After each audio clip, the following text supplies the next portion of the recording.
Olá, Shalom, amados. Então, vamos lá ao tema desta semana, onde nós explanaremos aqui a questão do inferno.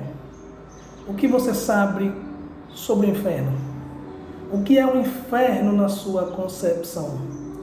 Você tem medo do inferno? O que Jesus quis dizer com é melhor você arrancar um olho, uma mão e entrar na vida do que você com os dois olhos e as duas mãos você serem lançados no inferno. De antemão eu já queria eliminar aí a terceira questão para você, se você tem medo do inferno. Creia no Senhor Jesus e será salvo tu e a tua casa. Então você não passará por essa situação do inferno. Mas vamos lá para essas questões aí problemáticas que os eruditos e tradutores eles passam para poder colocar essa questão claramente do inferno através das Sagradas Escrituras.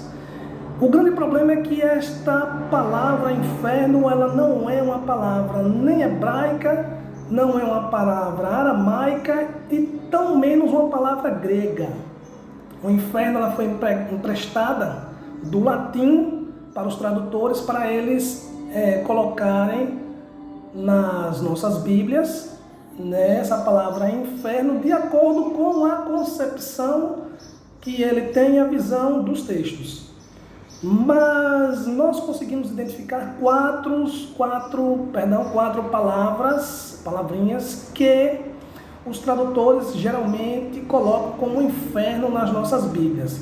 São 4 palavras de origens hebraica e palavra de origem grega. Então nós vamos primeiro analisar a passagem de 2 Pedro, capítulo 2, 2 Pedro, capítulo 2, versículo 4, salvo engano, onde Pedro fala sobre o Tártaros.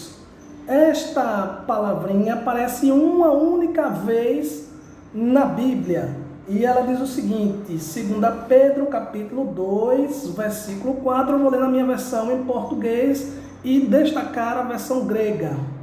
Ele diz assim: ora, se Deus não poupou anjos quando pecaram, antes precipitando-os, aí ele usa a palavra inferno aqui, precipitando-os no inferno, os entregou a abismos de trevas, reservando-os para o juízo.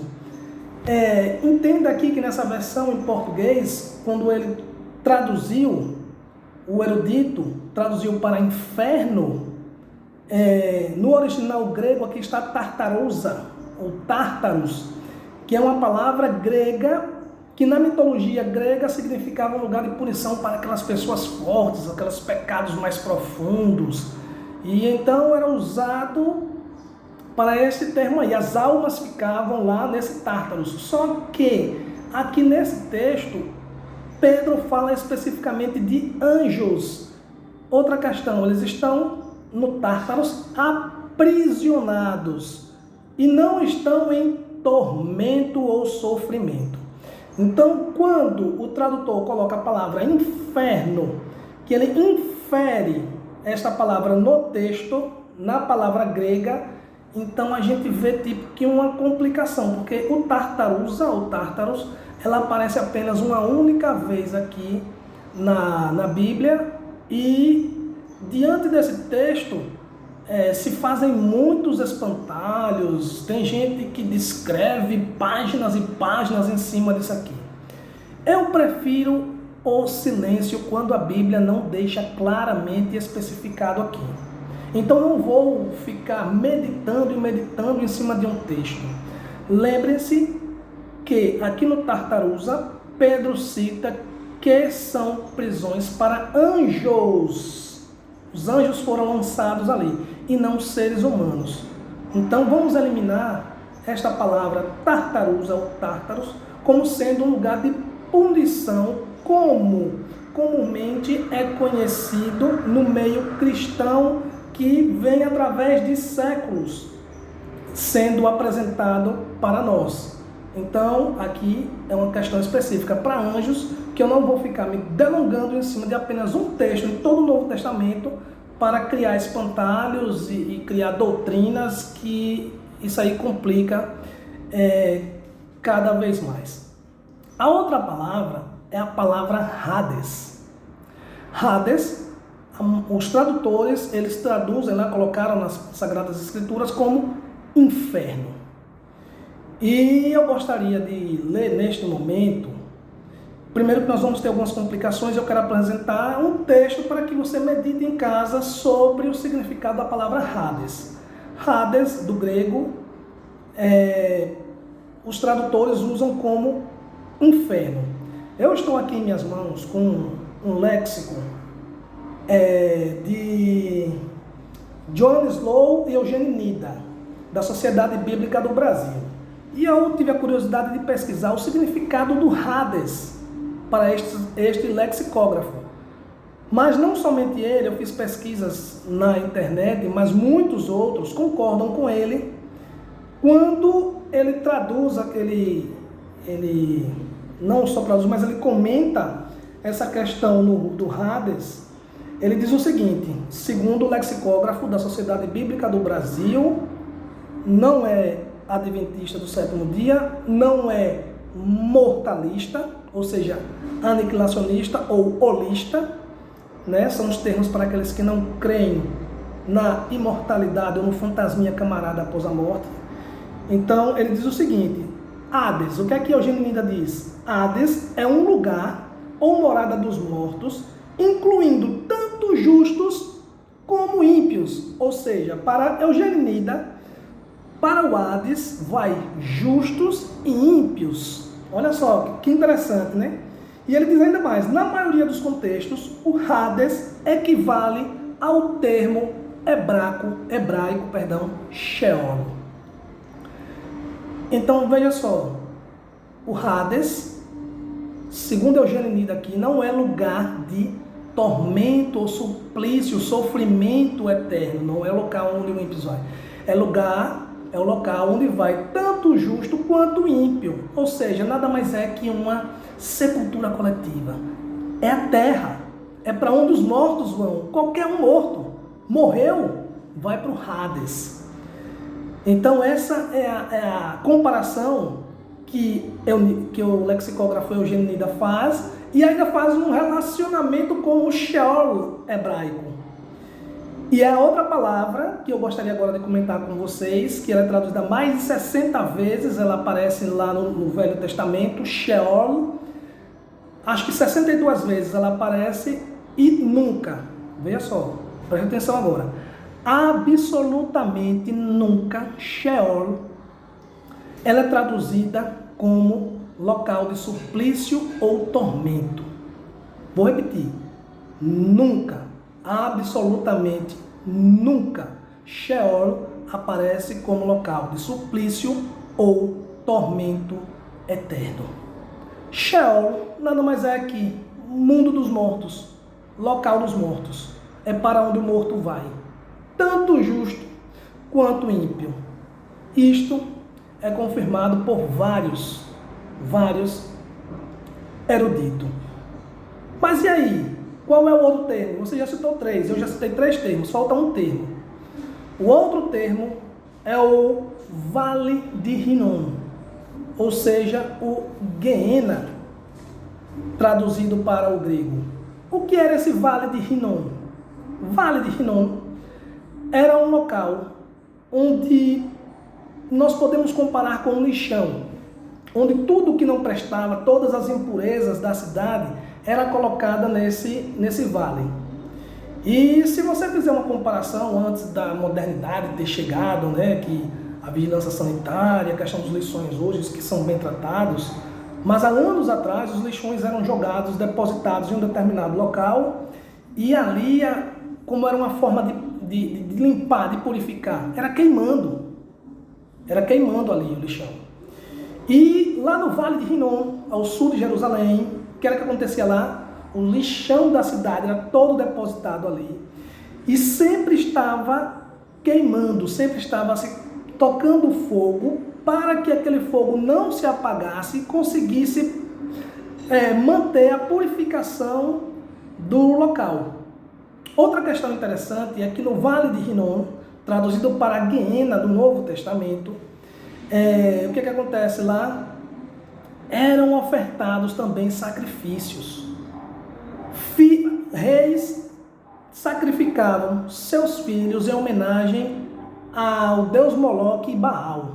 Olha só, Vale de Rinom.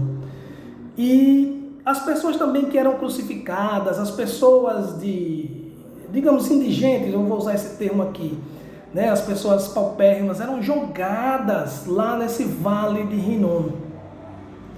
Vale de Rinom. Isso é comentado e confirmado por eruditos imortalistas, né? Aqueles que creem no fantasminha camarada. E o que acontece? Ali o fogo nunca se apagava. Por quê? Porque sempre havia matéria para estar queimando. Ali também eram jogados mortos. E também eram oferecidos os filhos de mortos, sacrificados e jogados ali. Perdão. E o que acontece? Esses mortos, eles estavam ali. Quando eles não eram consumidos pelo fogo, que nunca se apagava lá, eles também eram deteriorados pelos vermes.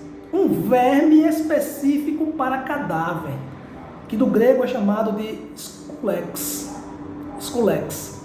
Então, este corpo, esse cadáver, se não fosse consumido pelo fogo, seria pelo verme. E a quantidade ali de pessoas? Eram várias pessoas. E é interessante que Isaías, no capítulo 66, versículo 24, ele contemplava o Vale de Rinom. E o que era que ele dizia? Olha, ali naquele vale, o verme nunca morre e o fogo nunca se apaga. Veja só, ele estava contemplando e comentando que aquele verme lá e o fogo nunca se apagava. E aí fazem uma interpretação equivocada para defender uma teoria grega, né, de imortalidade de alma, dizendo, olha, o verme nunca morre. Veja que complicação. O verme nunca morre. Você já viu algum verme mortal aí? Se você souber, me avise para eu ficar sabendo e ver se revejo os meus conceitos.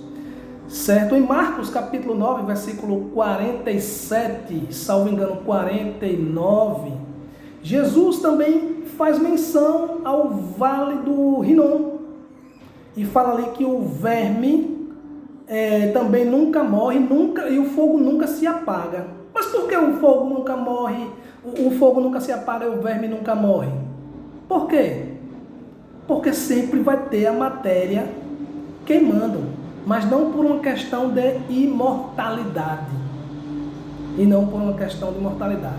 E eu separei aqui os versos citados por nosso Senhor Jesus Cristo, porque Ele é a nossa referência.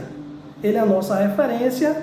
E Mateus capítulo 10, versículo 28, eu vou ler aqui do original grego, Mateus capítulo 10, versículo 28, ele diz o seguinte: Kai me phobeste apulton apokitanoton Tchusoma, o corpo. Tem de psiken me dinamenum apokitenai phobeste. De malon ton dumenon kai psiken. Kai suma corpo. Apolesai em Guiena. Veja que em Mateus 10, versículo 28, o original grego traz no final, Kai suma polesai em Guiena, e o tradutor usou inferno. Então veja, o tradutor ele usa inferno com a intenção de suplício e tormento para o Tartarusa, para o Hades, para o Sheol e para o Guiena. Olha que complicação os nossos eruditos trazem. Quando a gente vai fazer uma análise de significados, Hades é uma palavra típica sinônima do hebraico Sheol, e Tartarusa é um local específico para anjos. segundo o contexto de Pedro. Mas aí teima-se os nossos eruditos e tradutores em colocar inferno para o significado dessas 4 palavras. Quando o próprio Cristo, Yeshua Mashiach, o Messias, Jesus Cristo, do grego, ele diz que o inferno, e aí eu já estou deixando para você o que é o inferno, é o Geena, é o Vale de Hinnom. Agora a questão é, este inferno já está em atividade? Minha resposta é absolutamente não. Estará em atividade na parúzia, na volta de Cristo, na segunda ressurreição, porque os ímpios ressuscitarão para receber a sua punição. E de acordo com Lucas, capítulo 12, versículos 47 e 48, será uma punição gradativa. Ou seja, segundo o espantalho, ou a teoria, ou a heresia, que através de séculos é colocada para nós, é que todos os ímpios queimarão eternamente. Queimarão eternamente. Enquanto a visão holista, judaico-cristã, que é a minha visão, diz o seguinte, que teremos a gradação do pecado para no fim os ímpios serem exterminados, aniquilados. Apóleme, do verbo grego, matar, destruir, exterminar, aniquilar. Então veja você aí, pense você comigo aí em sua casa. Digamos que foi condenado, na volta de Cristo, um ladrão de pão. O cara foi lá, ele roubou o pão para comer, para alimentar sua família ou para alimentar a si próprio. E o que acontece? Tem um homicida, o cara tem 15, 30, 40, 50 homicídios na sua costa, mata pelo bel prazer. E os dois recebem, segundo a teoria que é passada para nós através dos séculos, ambos, tanto o ladrão do pão como o homicida, que tem vários homicídios, um homicídio em série aí, vários homicídios, eles queimarão ambos eternamente, pelos séculos dos séculos, aionion to aionion, do grego. E não existe a gradação de pecado. Mas, de acordo com a crença judaico-cristã, baseado em um dos versos baseados, Lucas capítulo 12, versículo 47 e 48, existe a gradação do tormento ou do sofrimento e o fim será o mesmo. Mas o tormento, o sofrimento, ele será gradativo de acordo com o seu erro, o seu pecado.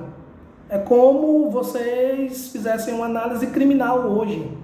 Ora, o cara que rouba, o mesmo exemplo, o cara que rouba aqui, de acordo com a legislação brasileira, o cara roubou um pão ali.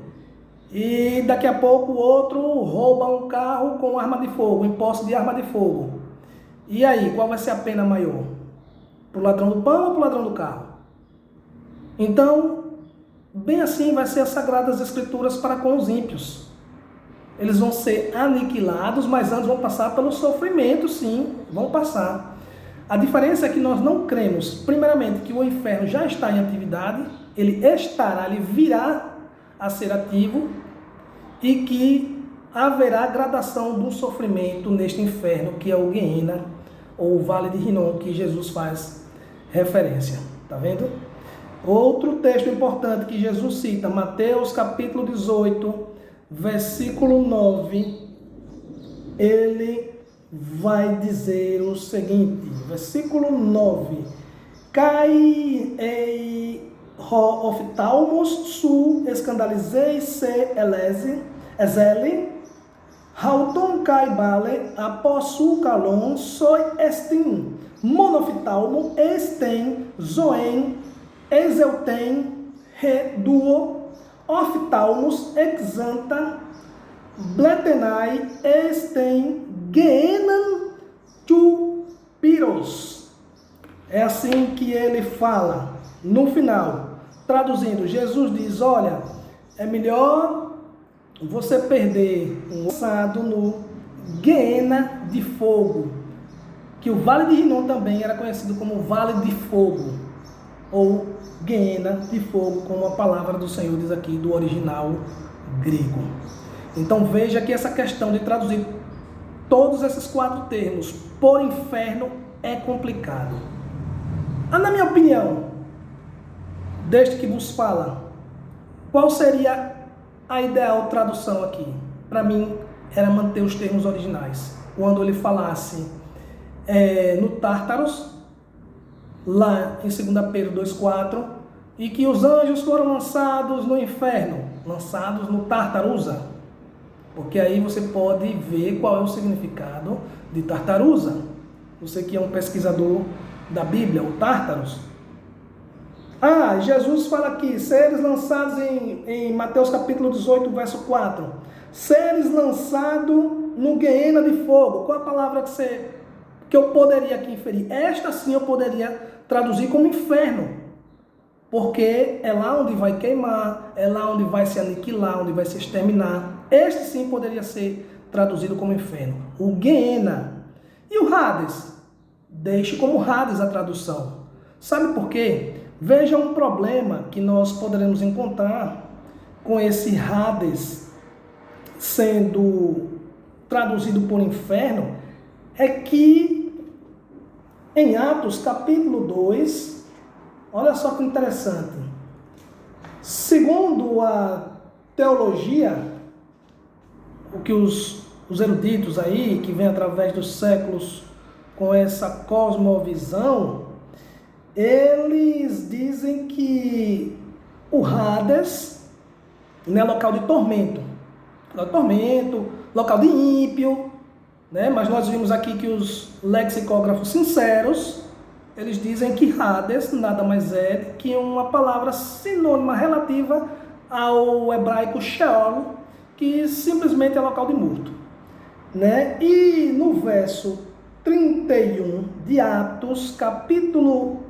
2, ele vai dizer o seguinte: Proidum, Elonlesen, Peri, Tens, Anastaseus, que é de ressurreição, Tu Cristo, Rote, Encantelefete, Eis Hades, Rote e Re, Sarque, Sarques de carne, Hauton, Eiden, Diaftoran. Traduzindo para vocês aqui, do grego, Atos, capítulo 2, versículo 31, vendo isso, falou a respeito da ressurreição de Cristo. Não foi abandonado no Hades. Olha só, Cristo não foi abandonado no Hades. Não foi abandonado no Hades, nem a carne deles, Sarques, viu a corrupção de Aftoran. Veja só, Atos 2,31 diz que o corpo de Cristo, após a sua morte, ele não foi deixado no Hades. Segundo a tradução dos imortalistas para a palavra Hades, né, que é totalmente contrário ao pensamento hebraico, ele diz que Hades é local de suplício e de tormento, local de ímpio. Então, meus queridos, Jesus, quando morreu, ele estava no Hades. Não foi deixado lá, mas ele estava no inferno, segundo as traduções equivocadas de alguns eruditos por aí, né? Eles tentando forçar a imagem que tem do grego, a imagem grega, as interpretações gregas das palavras, querem impor ao pensamento hebraico. Uma observação: não esqueçam que Jesus Cristo não falava grego, ele falava hebraico e aramaico. Outra questão: apesar de estar sob influência greco-romana, a cultura judaica ali, ela não estava morta. Ela não estava morta. Então, eles não criam em uma alma imortal, nem um fantasminha camarada que sai por aí. O grande problema dos eruditos, e que vem através dos séculos, através dos mais alguns pais da igreja, e que é ratificada pelos eruditos atuais, é que eles falam nesse inferno um local de sofrimento e tormento. A questão é que quando nós chegamos no Novo Testamento, quando Yeshua Mashiach chega, quando o Verbo que se fez carne e habitou entre nós vem, o que é que acontece? Ele não apagou o Velho Testamento, o Antigo Testamento. É uma continuidade das Sagradas Escrituras. Eu acredito na revelação progressiva da palavra, mas não na contradição da palavra. Lembrem-se que Jesus nasceu judeu, viveu judeu, morreu judeu. Na sexta-feira, quando Cristo foi crucificado, foi uma coisa de outro mundo, um panavoê, porque os corpos não poderiam ficar na cruz segundo a legislação judaica da época. E quando foram verificar se Jesus já estava morto, retiraram o corpo da cruz, mas havia uma preocupação muito grande, ou seja, a cultura judaica naquele momento estava em vigor ali. E o Messias, Cristo, não veio mudar nada disso aqui. A revelação que Cristo não veio nos dar uma revelação de que, olha, lá nas Torás, né, nos escritos hebraicos, judaicos, não fala sobre o fantasminha camarada, mas a partir de agora eu venho aqui e apresento a vocês o Hades, a tartarusa, e agora o homem tem o fantasminha camarada. Não. A palavra do Senhor fala em mais de 152 vezes no Antigo Testamento sobre aniquilação, extermínio dos ímpios. No Novo Testamento, em média, 50 vezes sobre o extermínio dos ímpios. Então, meus queridos, essa questão de sofrimento no inferno, e agora você já sabe que é o inferno, faça uma relação com o Guiena, o Vale de Hinnom, e aí você saberá o que é o inferno. E para fugir desse Guiena e do Vale de Hinnom, mais uma vez eu faço um apelo a você: creia no Senhor Jesus Cristo e será salvo, tu e a tua casa. Esse é o meu desejo para você, que você possa meditar, que você possa estudar as Sagradas Escrituras e saia dessa fantasiosa historinha de inferno. Cuidado com as traduções, pesquise e pesquise. Façam como os bereanos. Será que é assim mesmo? Pesquise. Que Deus abençoe a você.